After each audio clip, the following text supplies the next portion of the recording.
Look at your hands right now. Go ahead, look at them. You can see them. You can see the color of your skin, the pink of your fingernails, maybe the blue lines of veins running beneath the surface. You see color everywhere, all the time, without effort, without thinking about it. Color is the most immediate, the most constant, the most undeniable feature of your visual experience. You open your eyes, and the world is just there, saturated with it. Red apples, blue sky, green grass, yellow sunlight. And here is what I want to ask you. Where is all that color?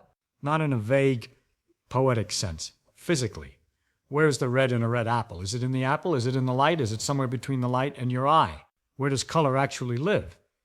Because here's the thing that nobody ever tells you, the thing that gets glossed over in every science class, the thing that is so strange and so fundamental that most people spend their entire lives without ever confronting it. Color is not a property of objects. Color is not a property of light. Color is something your brain makes up. It is a construction. A story your nervous system tells you about the world.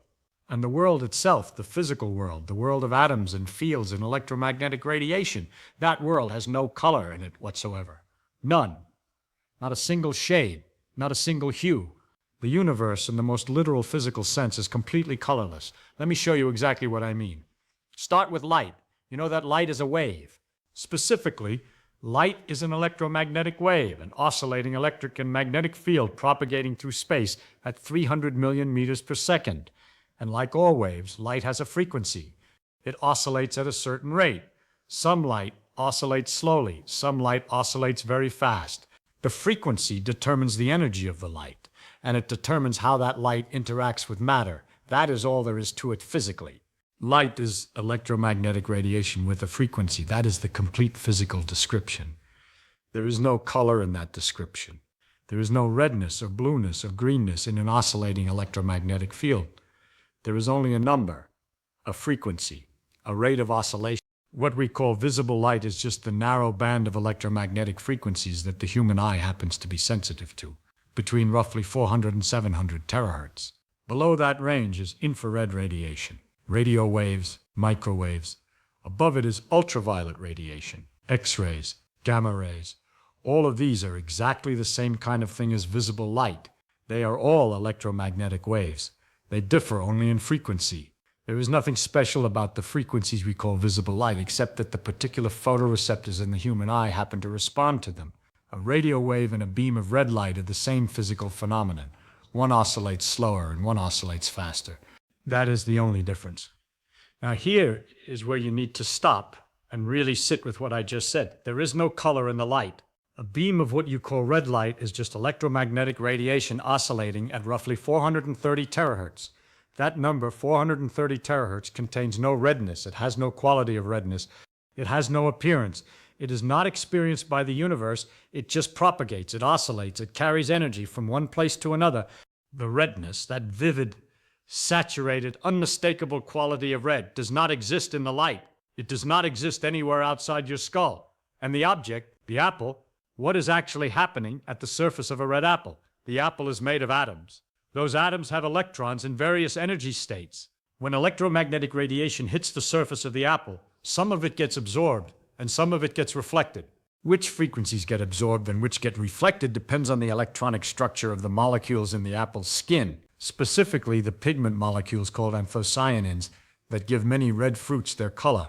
These molecules happen to absorb strongly in the frequency ranges we call blue and green, and they reflect the frequencies we call red. So the light bouncing off the apple toward your eye is predominantly in that 430 terahertz range. The apple is not red. The apple is a molecular structure that preferentially reflects electromagnetic radiation at certain frequencies. That is all. There is no redness in the apple. There is only a pattern of absorption and reflection. The redness is something that happens next. In you, that reflected light enters your eye. It passes through the lens, travels through the vitreous humor, and hits the retina at the back of your eye. The retina contains photoreceptor cells called cones. You have 3 types of cones, each sensitive to a different range of electromagnetic frequencies. One type responds most strongly to low frequencies, what we loosely call red. One responds to medium frequencies, green. One responds to high frequencies, blue. These are called L, M, and S cones for long, medium, and short wavelength. When the light from the apple hits your retina, it triggers a response in your L cones more strongly than your M or S cones. That differential activation, that ratio of responses across the three cone types, gets encoded as a neural signal and sent down the optic nerve to your brain. And then somewhere in the visual cortex, in a cascade of neural processing we do not fully understand, your brain takes that pattern of cone activations and generates an experience, a quale, a vivid, immediate, undeniable subjective sensation of redness. That experience is what you call color. Color is a neural event. It is something that happens in your nervous system. It is your brain's way of representing information about the frequency distribution of incoming light, because knowing which frequencies of light are bouncing off objects is useful information. It tells you something about the chemical composition of surfaces. It helps you distinguish ripe fruit from unripe, find food, identify threats. Color vision evolved because it was useful, not because the world is colored. The world is not colored. Your brain is colored. And now let me show you how strange this gets, because we are not done yet. The three cone types in the human eye respond to overlapping ranges of frequencies. They are not like three separate instruments, each playing one note.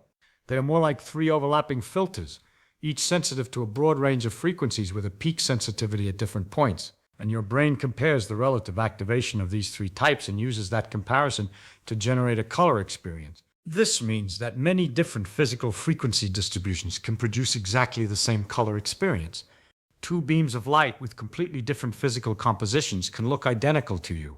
This is called metamorphism. A mixed beam of red and green light, physically a mixture of two separated frequency ranges, can look exactly identical to a pure yellow light, a single frequency in between. Your brain cannot tell the difference. The same color sensation, different physical reality. This is not a quirk. This is fundamental. It means that the color you see is not a direct readout of the physical world. It is an interpretation, a compressed representation. Your visual system is not a camera faithfully recording what is there.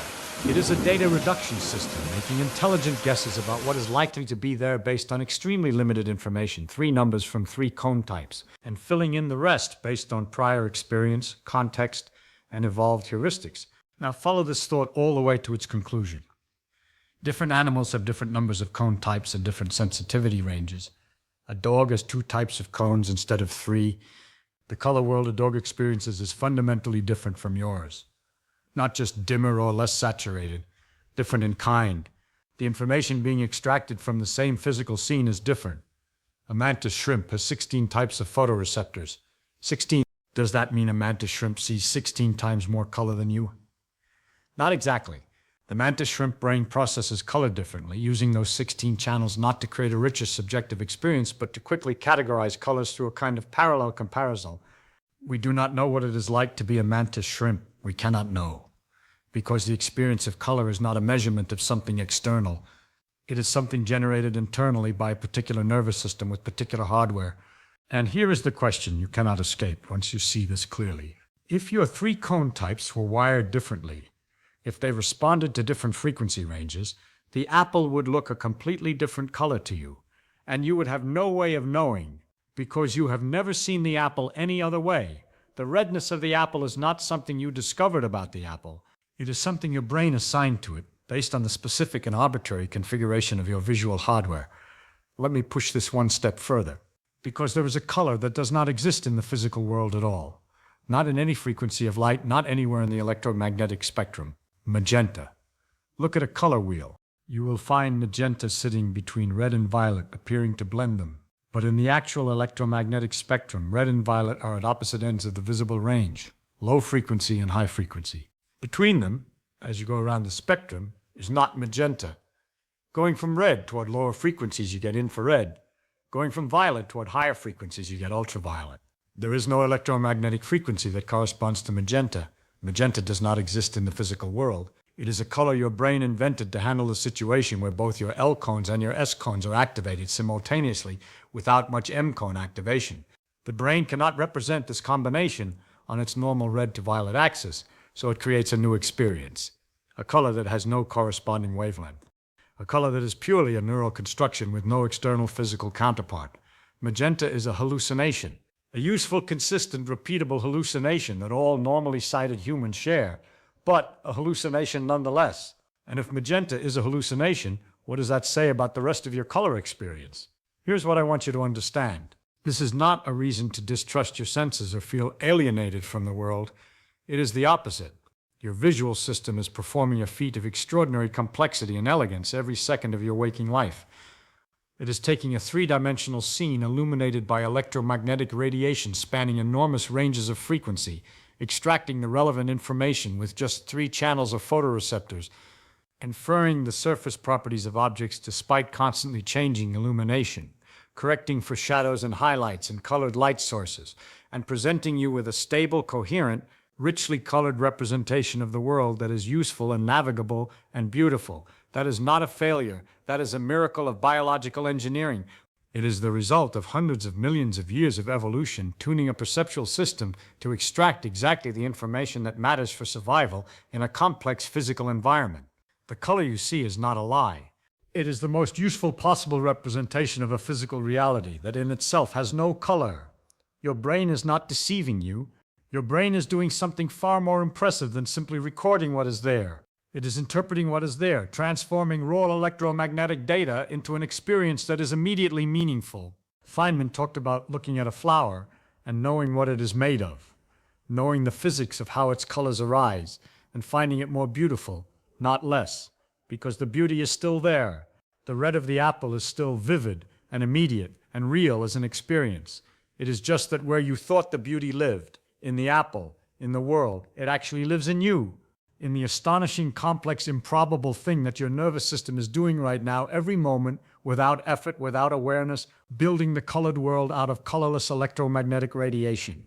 The universe has no color. You bring the color you always have. If you want to keep seeing the world for what it actually is, not what it appears to be, subscribe. That is what this channel is for.